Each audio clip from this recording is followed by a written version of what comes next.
할렐루야. 예배 오신 여러분들 환영하고 축복합니다. 우리 옆에 있는 분들과 인사하겠습니다. 사랑하고 축복합니다. 사랑하고 축복합니다. 사랑하는 성도 여러분, 우리가 누군가를 진심으로 사랑한다라는 것은 사랑이라는 감정만으로는 되지 않는 일입니다. 물론 처음에는 사랑이라는 감정이 필요해야만 그 사람을 사랑할 수 있는 것은 맞습니다. 하지만 그 사랑이 계속 지속되기 위해서는 사랑이라는 감정뿐만 아니라 반복적인 행동과 노력과 그리고 학습이 필요합니다. 부모가 자녀를 사랑한다고 말할 때 단지 마음만으로 사랑한다는 것이 아닙니다. 아침에 일찍 일어나 자녀가 먹을 아침밥을 준비해야 하며 옷을 입혀 주어야 합니다. 그리고 피곤한 몸 가운데서도 자녀가 끊임없이 이야기하는 그 모든 것들을 다 들어주어야 합니다. 그 모든 행동 하나하나가 자녀를 향한 부모님의 사랑입니다.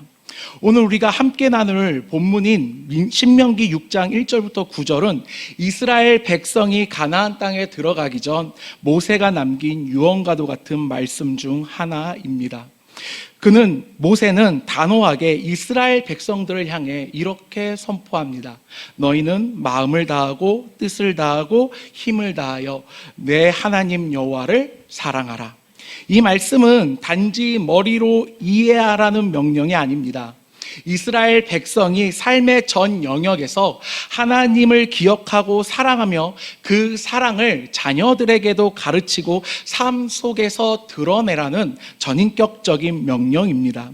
신명기를 듣고 있는 이스라엘 백성들은 출애굽 2세대들입니다. 그들은 출애굽을 거쳤던 전 세대가 경험했던 광야를 경험하지 못했습니다. 1세대들과 2세대들의 경험치는 엄밀히 다릅니다. 이들은 이제 광야를 지나 가나안 땅으로 들어가야 합니다.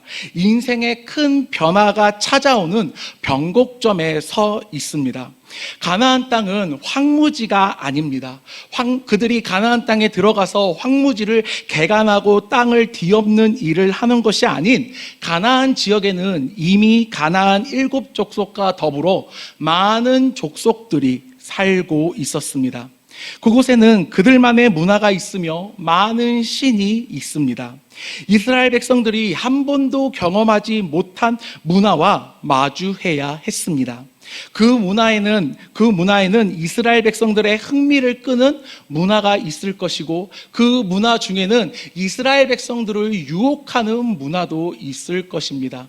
또한 그 문화 가운데서는 하나님의 백성으로서 접근해서는 쳐다봐서도 안 되는 그런 문화가 역시 있었습니다.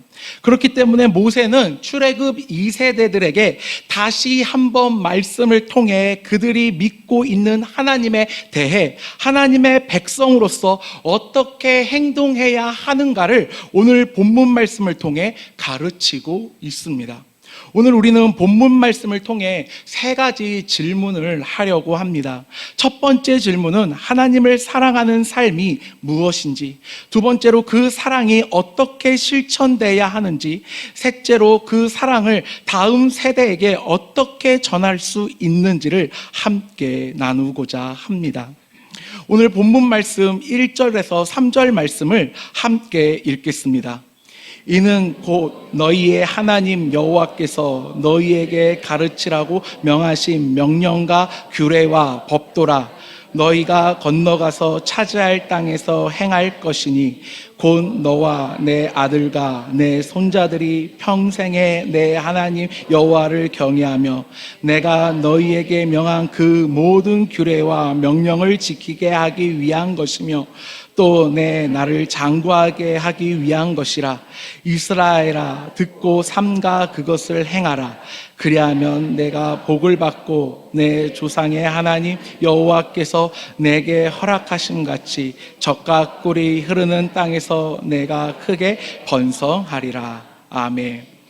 모세는 이스라엘 백성들에게 이야기합니다. 오늘 말씀의 제목과도 같은데 제목을 한번 띄워주시기 바랍니다. 이스라엘아 듣고 삼가 그것을 행하라. 이스라엘 백성들에게 이것을 듣고 삼가 행하라고 이야기를 합니다. 하나님을 사랑하는 삶은 하나님을 경외하는 삶을 말합니다. 여기서 경외란 두려움과 사랑이 함께 있는 단어입니다. 단지 무서워하는 것이 아니라 존경과 사랑으로 하나님을 높이고 그 말씀에 순종하는 올바른 태도를 이야기합니다.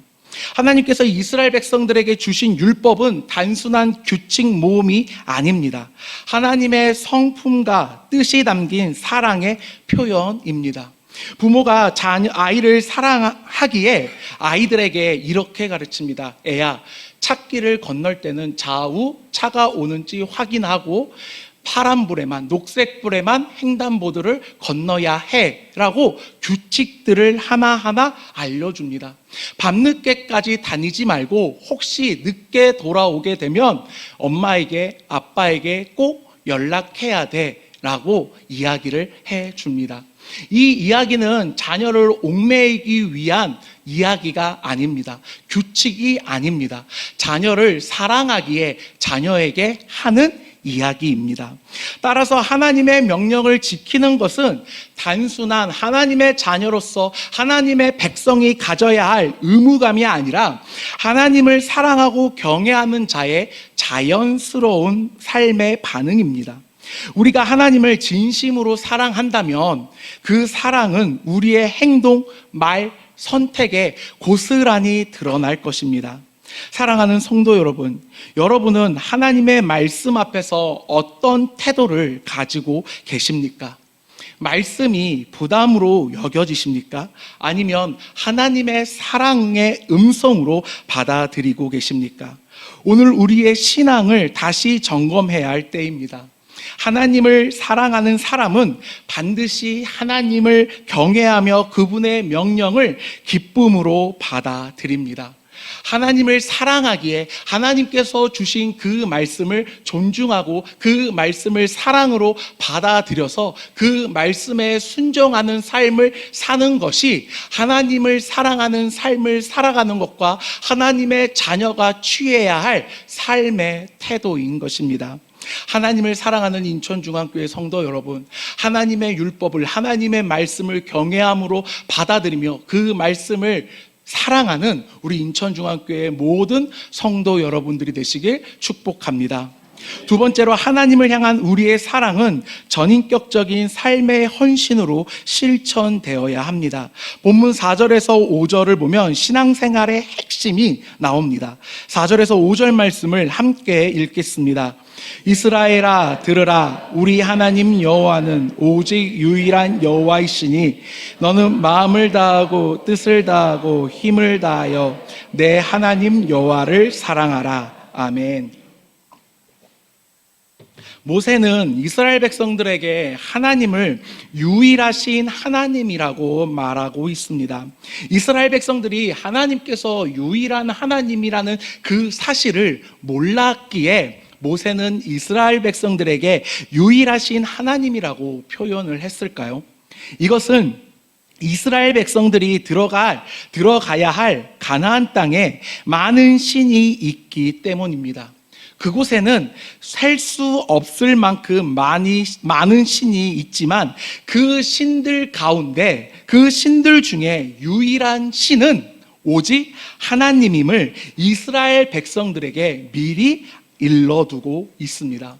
그래서 구약 말씀을 보면 하나님을 표현할 때 유일하신 하나님, 살아계신 하나님, 전능하신 하나님이라고 표현하는 것은 이 땅의 사람들이 믿는 신이라는 존재들은 다 죽고 생명력이 없고 존재하지 않기 때문에 하나님을 드높이는 표현입니다. 그리고 모세는 6절 말씀을 통해 이스라엘 백성들에게 선포합니다. 이 구절은 유대인들에게는 쉐마라고 불리며 하루 2번씩 외우는 가장 중요한 말씀입니다.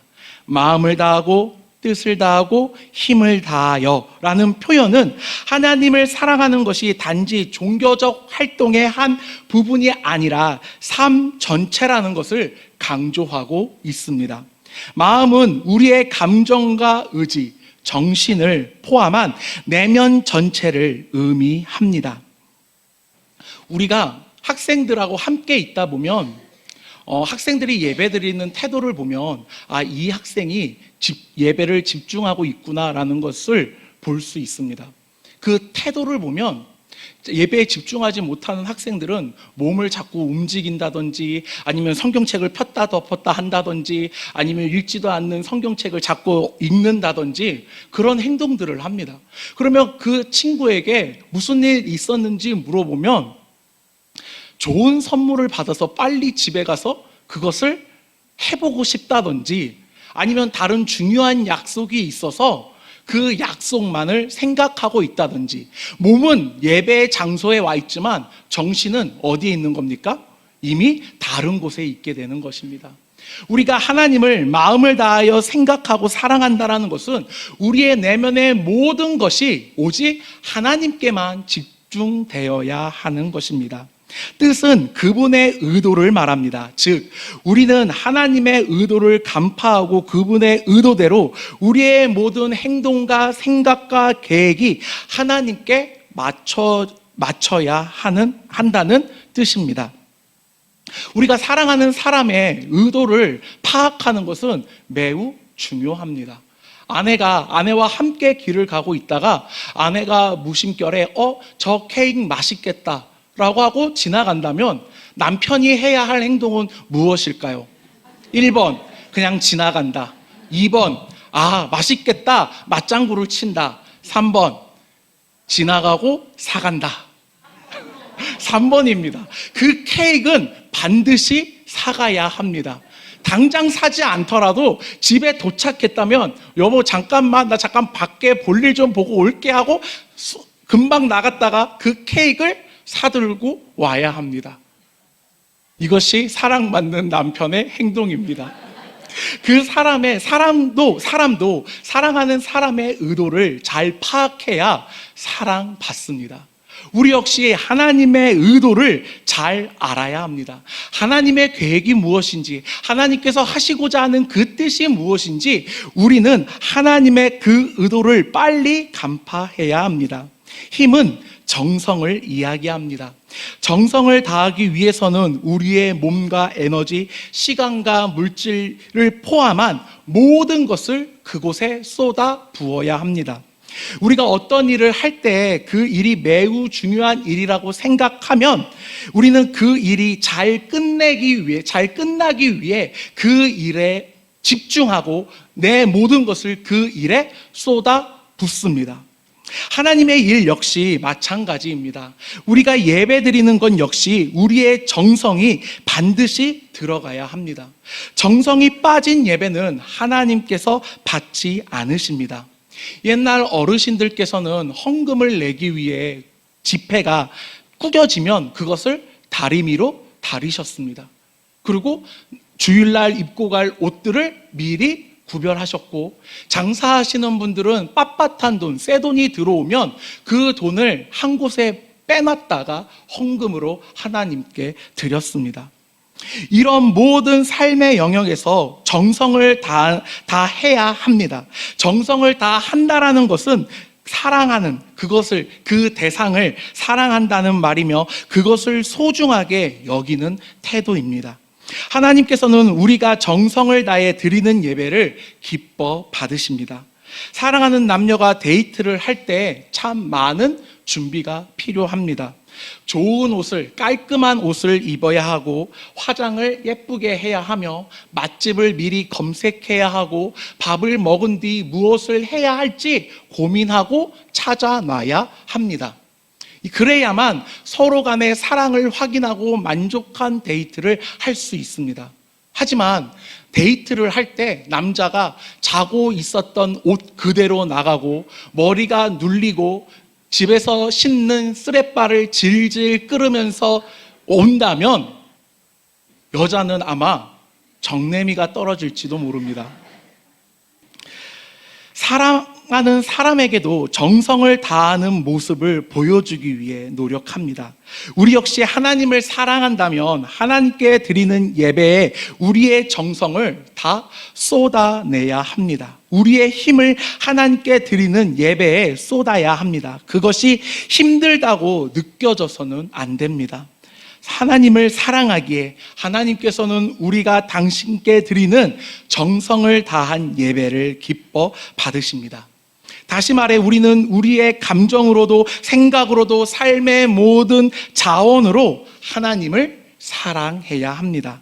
우리가 하나님을 마음을 다하여 뜻을 다하여 힘을 다하여 사랑할 때 그와 같이 우리의 이웃을 내 몸과 같이 사랑할 수 있게 됩니다. 하나님을 사랑하는 것과 이웃을 사랑하는 것은 별개의 율법이 아닙니다. 하나님을 온 마음을 다해 마음과 정성과 뜻과 그것을 다해 사랑해야만 이웃 역시 우리의 몸과 같이 사랑할 수 있게 되는 것입니다. 사랑하는 성도 여러분, 지금 우리는 하나님을 전심으로 사랑하고 있습니까? 혹시 마음의 일부는 세상과 나 자신을 위해 남겨두고 있지는 않으십니까? 하나님은 우리에게 마음의 전부를 원하십니다. 그분은 이미 우리에게 전부를 주셨습니다. 사랑하는 독생자 예수 그리스도를 이 땅에 보내주심으로 인하여서 하나님 당신이 가지고 있는 그 모든 것들을 사랑하는 나를 위해, 우리를 위해 모든 것을 다 주셨습니다. 그렇기 때문에 우리 역시 하나님을 사랑한다면 우리의 모든 것을 다해서 하나님을 사랑해야 합니다. 그렇게 하나님을 사랑하는 인천중앙교회 모든 성도 여러분들이 되시길 축복합니다. 계속해서 하나님의 사랑은 다음 세대에게 전수되어야 합니다.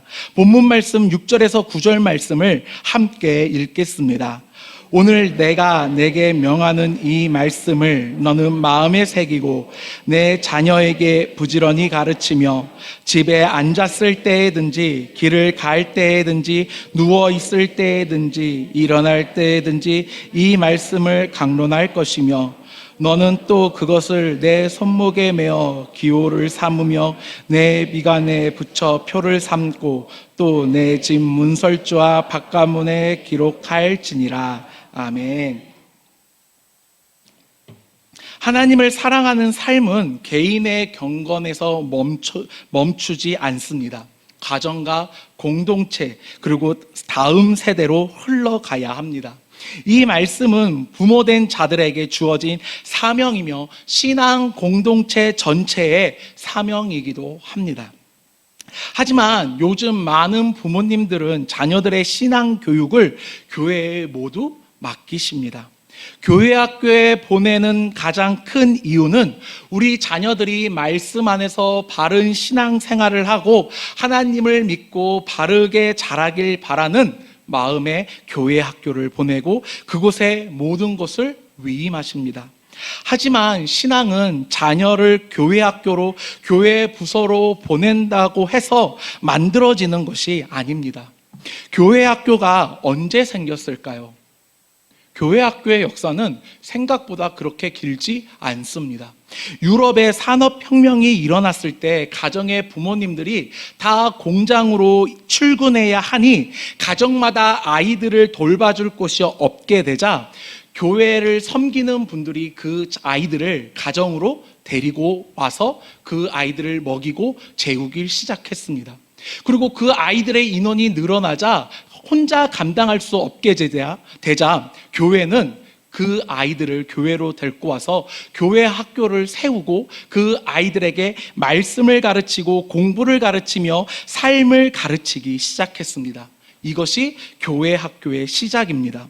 즉 교회 학교가 생기기 전에는 자녀들의 신앙 교육은 모두 가정에서 이루어졌습니다. 그리고 이루어져야만 합니다. 이것이 되지 않으면 자녀들을 교회에 아무리 잘 보내도 성인이 되는 순간 우리의 자녀들은 교회를 떠나고 믿음을 떠나고 하나님을 떠나게 됩니다. 자녀는 부모가 하는 대로 따라 배웁니다. 부모가 하나님을 사랑하는 모습을 보고 자란 아이는 하나님을 두려워하며 하나님을 사랑하는 법을 배웁니다. 주일에 예배드리는 모습을, 아침마다 기도하는 모습을, 식사 시간마다 기도하는 모습을, 감사를 통해 하나님께 드리는 그 모든 것들의 모습을 자녀들은 부모님의 모습을 통해 학습하고 그 복음을 배우게 됩니다.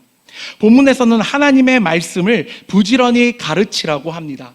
여기서 부지런히 가르치다라는 말의 뜻은 날카롭고 섬세하고 뾰족한 것으로 긁어서 흔적을 남길 때까지 엄하게 가르치라는 뜻을 가지고 있습니다. 그리고 가르치며라는 이 단어의 히브리 말의 어원은 그가 어떤 상황 속에 있더라도 그 사람이 불구덩이나 아니면 힘든 상황에 있더라도 흔들리지 않게 그 신앙을 가르치라는 뜻입니다. 즉 자녀들이 어떠한 환경이나 어떠한 상황에 놓여 있더라도 어떠한 누군가를 만나더라도 사람 사이에 있다 해도 그가 하나님의 말씀으로 흔들리지 않고 견고하게 설 수 있도록 가정에서 가르치라는 말씀입니다. 모세가 이렇게 말한 이유는 이스라엘 백성들이 들어가야 할 가나안 땅이 그만큼 매력적이고 이스라엘 백성들을 유혹할 준비가 된 땅이기 때문입니다. 사랑하는 성도 여러분, 우리의 자녀들이 살아갈 세상은 언제든지 우리의 자녀들을 유혹할 준비가 되어 있습니다.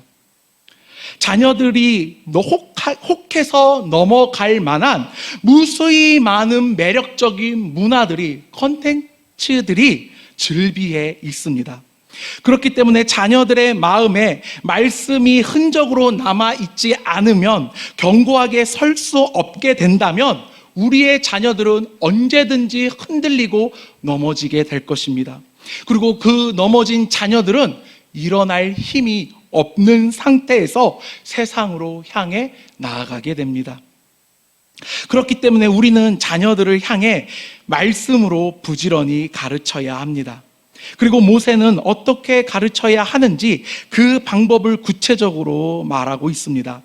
집에 앉았을 때든지, 길을 갈 때든지, 누워 있을 때든지, 일어날 때든지 강론하라고 이야기를 합니다. 강론은 말씀을 풀어주어 아이들에게 가르쳐야 하는 것인데 이것이 생각보다 쉽지 않습니다. 말씀을 풀어주기 위해서는 누가 그 말씀을 잘 알아야 합니까? 부모님이 잘 알아야 합니다. 그래서 어느 순간 자녀들이 말씀에 대해 물어보면 부모님들은 이렇게 대답을 합니다. 교회 전도사님께 물어봐. 그런 질문은 믿음 없는 질문이야. 하나님을 믿으면 믿어야지 라고 대답을 합니다. 사랑하는 성도 여러분들, 성경에서도 자녀들이 물어본다면 잘 대답해 주라고 말씀합니다.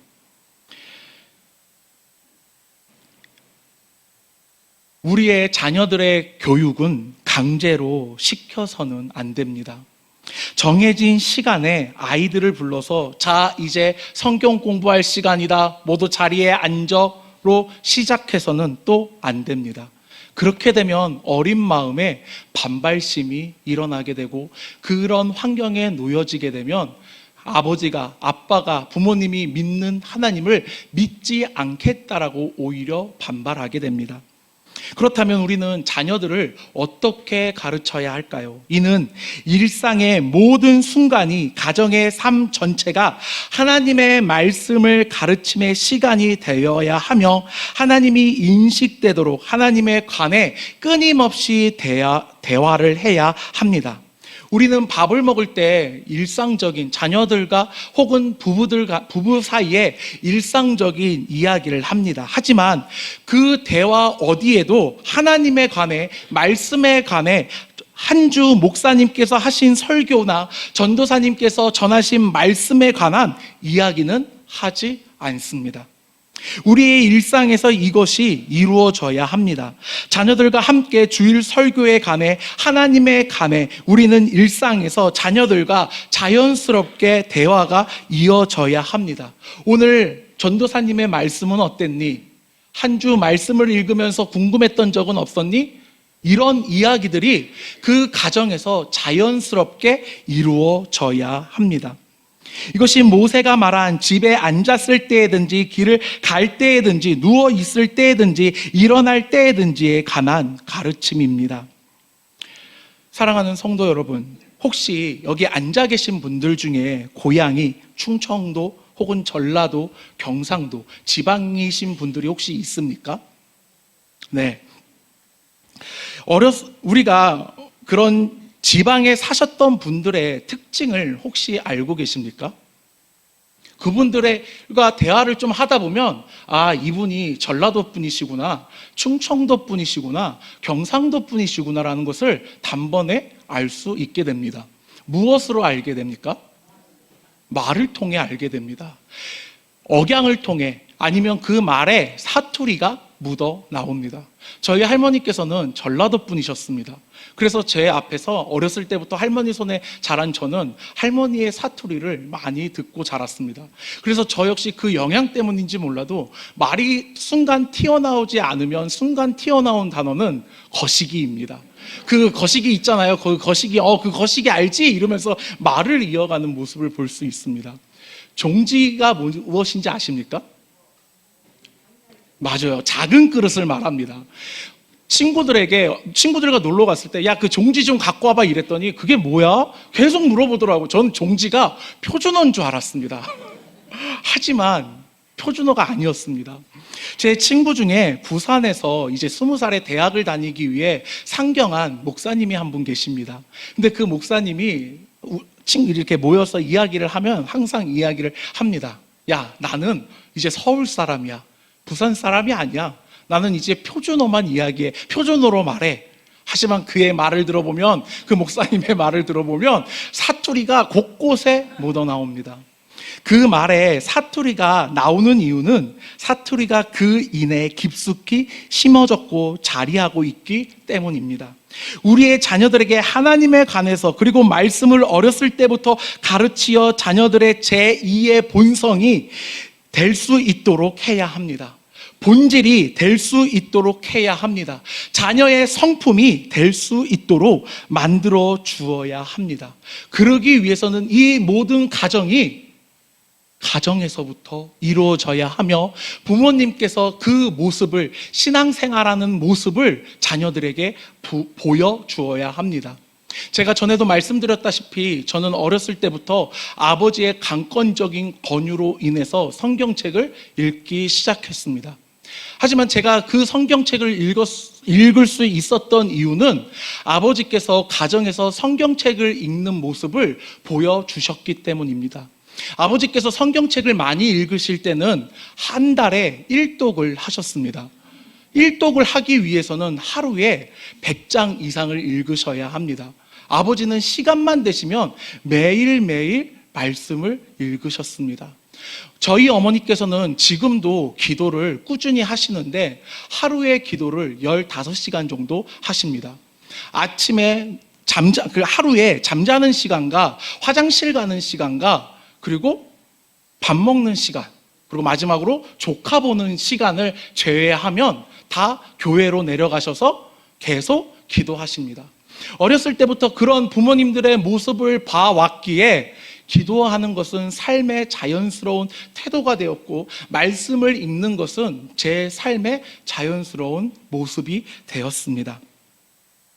손목에 메고 미간에 붙이고 문설주와 문에 기록하라는 말씀 역시 신앙의 교육은 가정에서 이루어져야 하며, 하나님의 말씀이 우리의 삶을 둘러싸야 한다는 뜻입니다.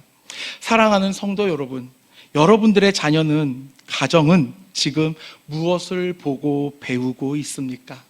하나님을 사랑하는 삶을 배우고 있습니까? 아니면 세상의 가치와 성공을 더 중요하게 여기고 그것을 향해 그것을 배우고 있으십니까?